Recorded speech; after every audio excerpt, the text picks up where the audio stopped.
Hello and welcome to another episode of the TF Cast. Today with us, we have Aneisah Khan. If you've been in Mankato for a little while, you've probably seen some posters up. Wendy, her mother, has been missing for over 3 years, and Aneisah is here with us today to talk about her experience and what can be done to help her in her search for her mother, Wendy. Aneisah, please tell us what we can do. See, that's like the hard thing. Like, you can only do so much in Mankato. Like, you can hand out flyers, you can like talk to like local news. Like, I did one for Fox 9 like 2 years ago, and the whole interview was based around my mom's boyfriend being like a suspect or person of interest, and their lawyers like couldn't release that because the cops never said that he was a person of interest or a suspect or anything.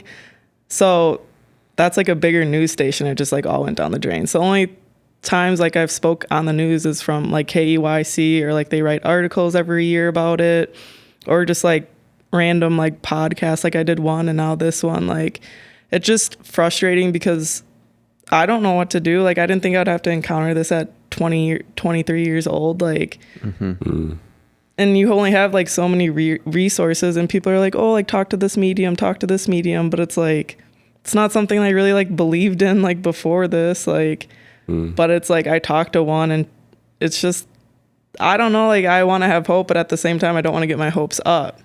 So it's like hard.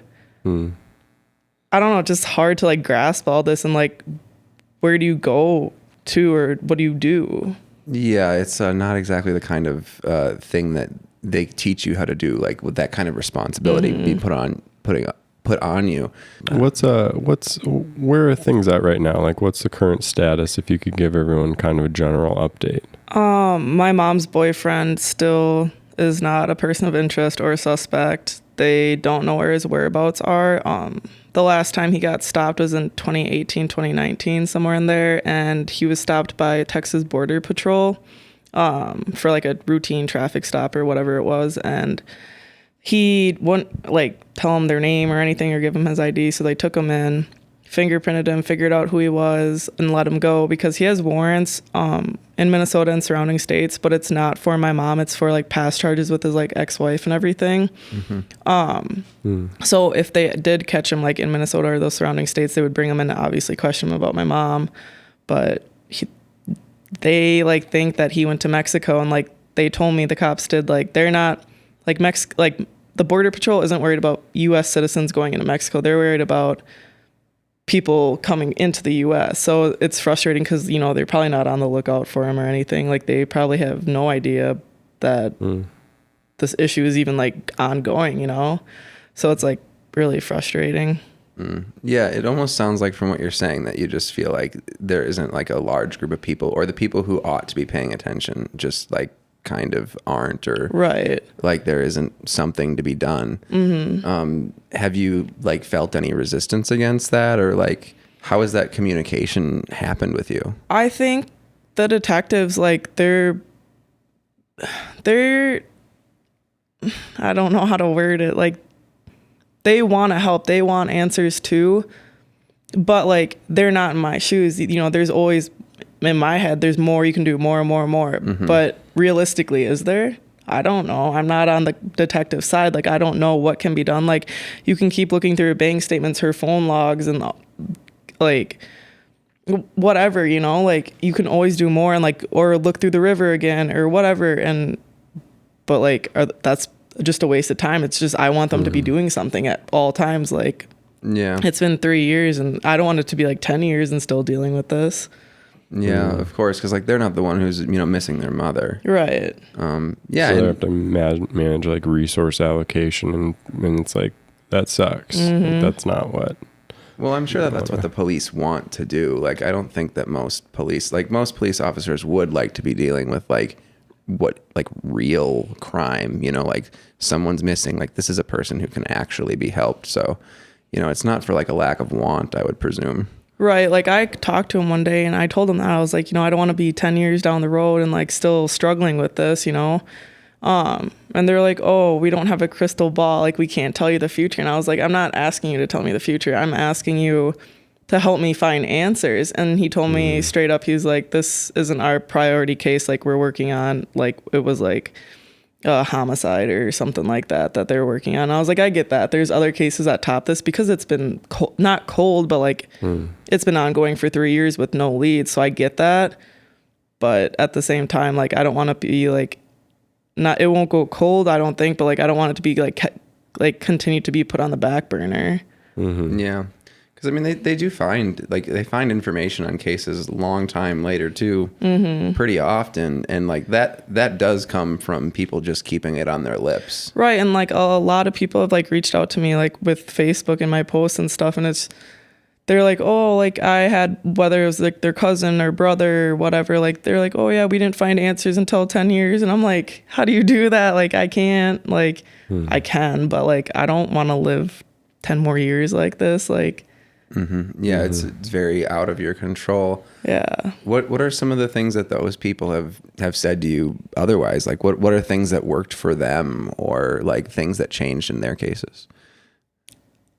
Honestly, I don't even know, because there's so many people that reach out to me, and it's overwhelming, but at the same time, like there are times like I want to talk about my mom and like obviously spread the word and like more people to know, but at the same time I'm tired. Like, you know, my dad helps me out, like, so my mom's ex-husband, like he helps me out as much as he can, like financially, and like with moving her things and storing them for me and all of that. My brother, I know he's hurting about it, but he hasn't helped me out. My grandparents like haven't really helped me out. Like everything has fallen on my shoulders, and it's frustrating. Like I know, like I've asked my dad to hand out flyers with me. Like my dad's been my rock throughout this whole thing. Like he has my back with it, but and I know like I can count on my friends and stuff, but like a lot of them have families now, and like they have other priorities, and like, but this is my priority, you know, like, but there's some days where I just want to like throw in the towel and be like, yeah, but I can't do this. But I know if my mom was in my shoes, she wouldn't give up. And that's what's frustrating, because I wish she was in my shoes and I was in hers. She's the adult. She knows what to do. Like, I'm 23, but like when all this happened, I was like 19, 20. Like, no one has the experience or knowledge what to do per se, but like, I bet like my mom has a hell of like a lot more like answers or like knowledge on what to do or like what can be done or whatever. Like I just graduated high school. Like I went to college for my associates. Like I don't have that much experience in life, you know? Well, I mean, this is certainly, it's like quite the experience, and it's obviously an experience that people are interested in otherwise if people are reaching out to you. So I wouldn't sell yourself too short on that. Yeah.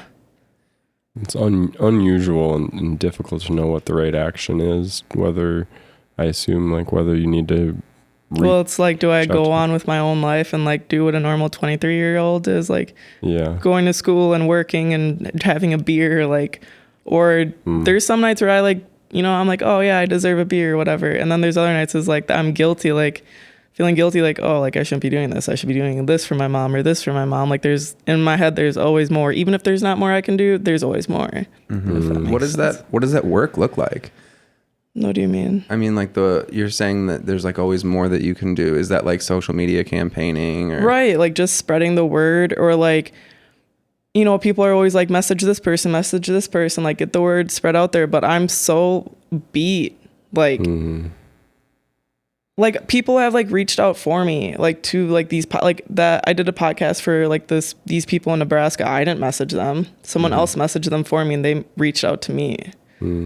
KUIC, like I reached out to them at first, but every year now they message me and are like, hey, you want to do an interview like for the 2-year, 3-year, whatever. And I'm like, yeah. I'm just like, it sounds crappy, but like I'm tired.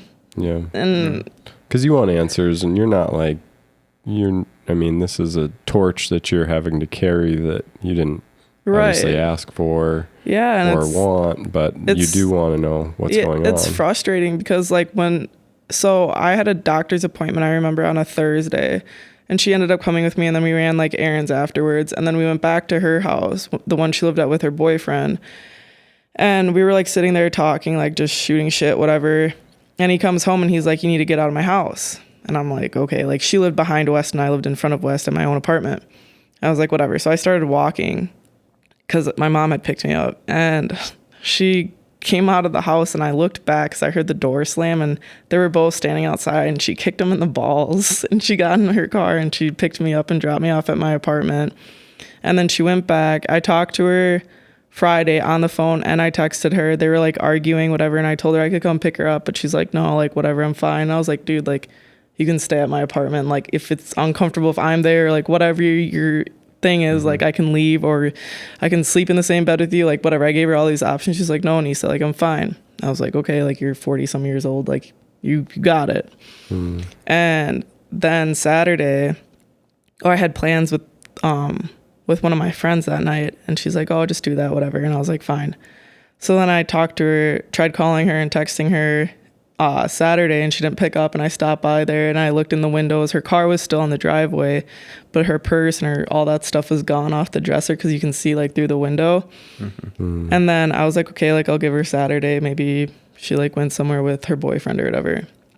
And then I called her Sunday after work, and I kept calling her and she didn't answer. And I called my dad when he was at work, and I was like I like went through HR and everything to like talk to him because I was like nervous. And so he called me back, and so we went to file the police report that same night. And I showed this cop. It was a female cop. I don't remember what her name was, but I was like showing her all these text messages between me and my mom saying how like he's like, her boyfriend's basically going psycho at this point, like saying all this like vulgar shit, whatever. And the cop was like, oh, she's playing the victim. And I'm like, my mom's not one to play the victim, like at all. Like my mom is like non-confrontational, super shy around new people. But like with me, like obviously that's my mom. Like she's like fun around me. Like, but after that cop said that, I went back like the next day and I talked to like a different detective or whatever. And then that's when they put it out. Like I had to file this like missing persons report or whatever with all our information. And then they like started looking, and then I feel like they just kind of like gave up looking because they went through the river once when the water levels were super high because we got all that rain. And then they went through it again like it was less than a month later, I'm pretty sure, because the water levels like went down. And then they did that, and like they had this like sonar thing, like almost like a fish detector thing, but like it was way more high tech. Like they showed it to me, like you could literally see every pebble, rock, tree branch, everything.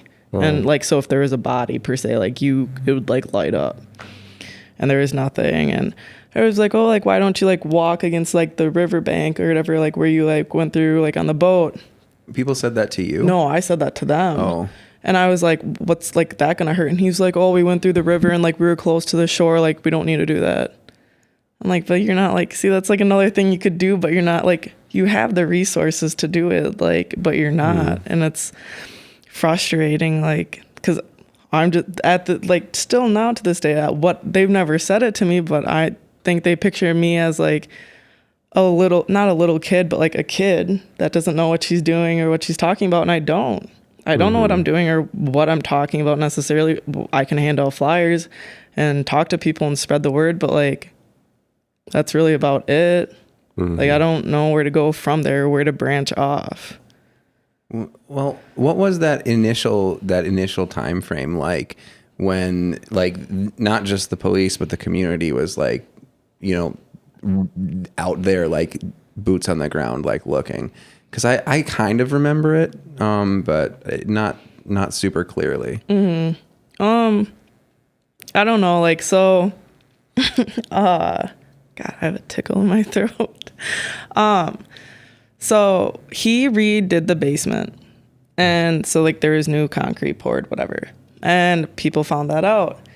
I already knew that, like, it was literally like, I don't know, however much this is, that's how much cement was added, because there was like a dip in the concrete in the basement. So like he literally just added like a little bit just to make it all even. It wasn't like a hole was filled. And people are like, oh, she's in the basement. Like he buried her in the ground, yada, yada, yada. The cops went through that. The BCA went through it. Like, it's not that much concrete where you could put a body underneath there. And they went through with like these lights and everything. And like, even if he cleaned it up with bleach, that you could still see it. Like if there was something or whatever it was. And So like that, like, I don't know. And then like when the BCA went through his house the first time, like they taped it all off, whatever.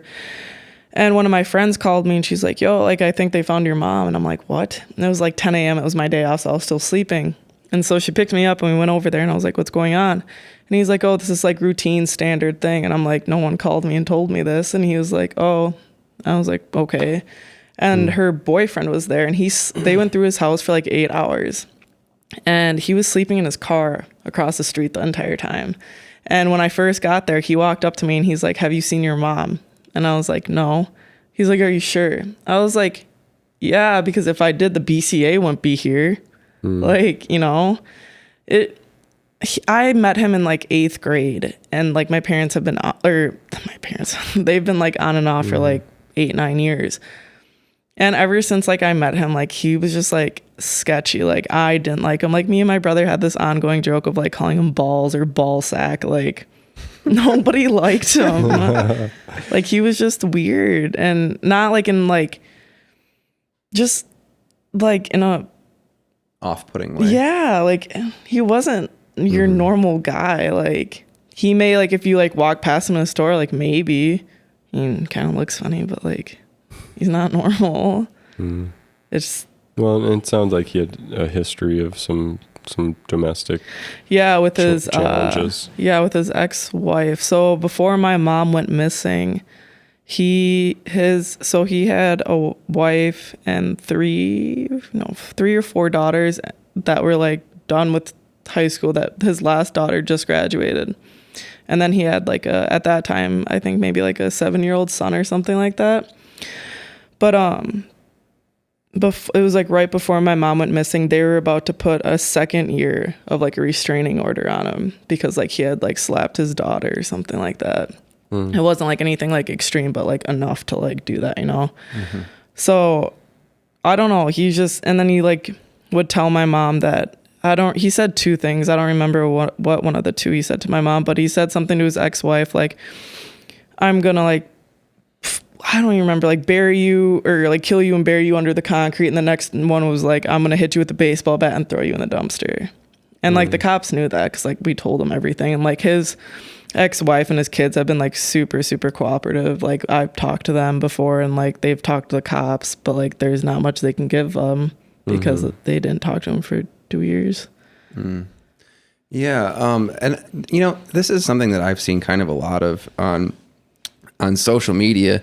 Like this has come up over and over and over again. And you see like a lot of people who are just like kind of like, you know, playing at theories or ideas of what's going on in the comments. Yeah. And I've always kind of wondered, like, that doesn't seem helpful to me. And like, how does that actually make you feel? It's frustrating because those are assumptions. And a lot of the things that I think in my head are assumptions too, but I'm the one talking to the police when they call, like, I'm the one talking, like, I'm the one that's getting the information. People are like, oh, he's here, he's in Pakistan, like, he's in Pakistan. Like, how? He's a felon. He doesn't have a passport. Nowadays it's really easy to get a fake passport, but being a Middle Eastern man, you'd think it's a little harder.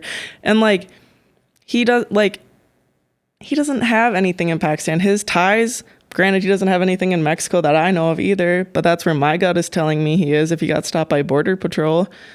But it's like, he has ties in Texas. He lived there for like 10 years with his ex-wife and his kids. And then from Texas, he moved to Minnesota. So like my gut was telling me, yeah, like I had a little bit of a gut. People are like, oh yeah, you know, like your typical Middle Eastern thing, whatever. Oh, he took her back to his home country or whatever. And it's like, my mom went to Pakistan before when I wasn't even born yet. My brother was like 1 or 2. It was my mom, my dad, and my brother. They went to Pakistan to visit my dad's parents and all of his siblings and all of that. And like, yeah, it's a dangerous country, but like,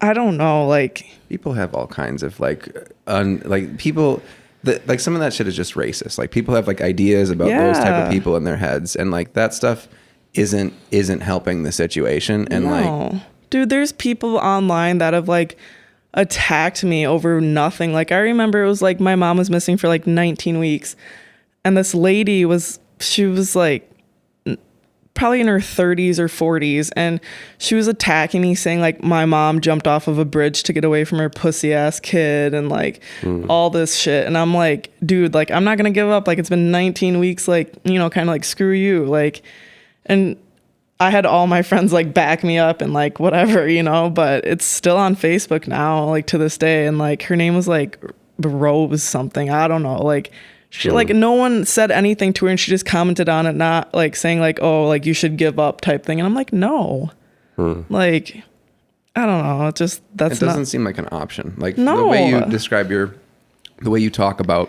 her, it just doesn't seem like something that you would be capable of doing. Right. And I don't think she like went willingly like wherever she went, because we were talking about like moving in together, like finding an apartment or whatever. But like at the same time, one of the last things like she said to me that like stuck with me, she's like, if something happens to me, watch my cats. Cause like she had 2 cats, and like we've had them since I was like 13. So like they've been around for a long time. But that just really stuck out to me. And the cops are like, oh, like maybe the option is like suicide, because she has had attempts, quite a few in like the past. But it's like, if she did, like, once you find her, like it's not like she can like bury herself or anything, you know what I mean? Like thinking through all these options, like how is that realistic? Like I don't know. That's just how I've felt. I've like maybe felt like a little bit of something just reading that, like, you know, who is anyone to say like what may have happened? That's it's just wild speculation and probably not helpful. And one of the things, so a lot of the talk has been about the boyfriend. You said that the police here don't have him as a person of interest. Have they talked to you at all about why that isn't the case? There's no evidence towards him. What he's done is super sketchy. Like he left his job. He was a mechanic. He left all of his tools there. He left a bunch of the cars that he was like working on, gonna get fix them and stuff at the house. Just like weird things like that, I guess. Like he bought they found like a burner phone or like track phone type thing or whatever, and like I think it was like Chanhassen Clinic or something in the garbage can, like, and the packaging for that phone was like at his house or something. It was something weird like that. But yeah, like it just doesn't add up. And like they think, like they're speculating, obviously, like there's no hard evidence linked towards it, but they think that he planted my mom's car behind CVS on Bell Ave to like distract us and put us there while he was doing whatever else he was doing. Like that's just like an assumption. It's not like a known thing, but it's more than likely that's what happened. Interesting. And like when you say they, you're talking about the police. Yeah. Okay. So that's like not, there's like a difference between being like a suspect and a person of interest in that case. Yeah. I just literally don't understand. So he's maybe a suspect in the case. Well, see, I don't know, because like I think in my terms, I think that's the same thing almost. Like I'm not 100% sure, but like when I did that Fox 9 interview, that whole thing was based on him being a person of interest. And Fox 9 lawyer said like, hey, you can't air this because that's what this whole story is like based on, of him being a person of interest and the questions they were asking me. And they're like, we can't air this. And I was like, because like they came to Mankato and I did an interview with them at my apartment. And then my dad had drove up to the cities to do an interview with them to like put it all together. And then after that, he messaged me and he's like, we can't air it. Yeah. Well, hey, if he wants to come up here and sue us, at least he'll be in town. Like, right. I guess I don't really understand what the problem would be. But yeah. It's just hard. Like, and I asked the cops, I was like, you can't tell me and like that it, like he didn't do something. Like just everything that like, it's sketchy. Like it doesn't add up at all. Like, and they're like, no, like we think he did something, but it's finding that evidence to link him to it. Yeah. Where is it? You can't find it. Well, I mean, that is like, I mean, theoretically, that's the way it should be. And that's kind of would be maybe my big problem with the justice system in general, is that a lot of people aren't handled with that kind of like, oh, innocent until proven guilty thing. And it's like now that they don't have all the answers, they're like, well, it's innocent until proven guilty. But I mean, that's, I don't know if that's a helpful thing to say right now. It's just it's just like frustrating because like you have like, I don't know how things like this go. Like, I mean, does it take a rocket scientist to figure this out? I don't know. Like, he was smart, but I don't think he was that smart if this is the option he took. Like, people always say like, oh, karma's gonna catch up to you. When? I don't want it to be 10 years from now. I want, like, yeah, I've like not necessarily moved on with my life, but like I went back to school, like I went back to work, like I'm hanging out with my friends, but like at the same time, like I feel guilty as fuck, like for living my life when she's not living hers. I don't know. It's just frustrating. Yeah. Yeah. And you just end up seeking for answers in the places that you can, which right now it sounds like are looking to the community and kind of wondering about what the ex-boyfriend's up to. Right. Which is, I mean, as that is speculative, that's probably just where some of the issue arises with it being like what's my next thing to like go to Mexico and find him? Like, what am I supposed to do? Yeah. I don't know. You almost just have to wait and see if anything pops up, which is maybe what the responsible parties are doing too, and that's not a like fast way to get answers. No one likes to wait. No. Yeah, or tell someone's daughter that they have to wait. Yeah. Yeah, that's tough. Well, what's it been over time? How have things shifted in terms of the way that the authorities are dealing with you in this case? Are they still in communication regularly or just as necessary, or what does that look like? I wouldn't say regularly. Yeah, regularly. No, but if they get like phone calls, like the last time they called me, or one of the last times they called me, there was someone called in from it was some weird town called like Love something from Illinois. And this lady called saying like, hey, like this might be Wendy, whatever. And so like he looked into it and like was giving her like details, and the lady's like, oh, like no, this isn't her, because it was like basically like a regular that's like kind of like crazy, whatever, that comes in there often and whatnot. But so they called me about that, whether it's a lead or not or anything. Like they usually call me and tell me because they don't want me to find out from someone else, or because I've gotten mad before. But I remember it was last year, maybe the year before that, someone had died in Mankato up by like the river or something, and they didn't know whether it was like a male or female, but they called me and they're like, hey, like there's this body here, like we don't know anything yet, but we just wanted to let you know in case it is your mom, like we don't want you to be like, or hear it from someone else, is what they told me. And I was like, I appreciate that. And they called me like a couple hours later and they're like, it's a male, like it's not your mom, like don't worry about it, kind of thing. And so they've like kept me up to date, like with pretty well with like those things, but like I don't hear from them often because there's nothing you can do, and that's like the frustrating part. Like I want you to call me like every month and like say like what you've done and what you haven't done and like all this, and like I don't know, I feel like a broken record when I talk to them, and it's just exhausting, I guess. Yeah. That's rough. Well, what do you see in the future for like, I don't know whether it's options or like what's on your mind with what you're doing, whether it's now or in the near future, to try and keep doing what I've been doing for the last 3 years, unless I get new ideas from other people. I haven't been on my A game lately. Like I used to hand out flyers like a couple times a year. I haven't done it in a while because it's frustrating, because like I will literally go North Mankato, like downtown, like Madison, and I'll hit all these places. They take them down within like a week. And it's like my time and my effort's not the problem. Like I like where I get my flyers printed, they've let me do it for free because they know it's for my mom. Finding people, it's a little hard, but like I've gone out there with me, my dad, and like 2 friends and one of my mom's classmates.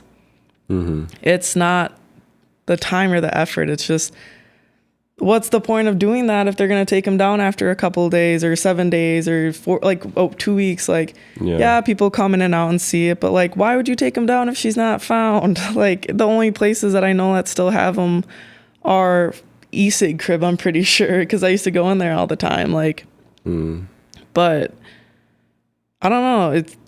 It's frustrating. Shout out to e-cig crib. Thanks, guys. By the way.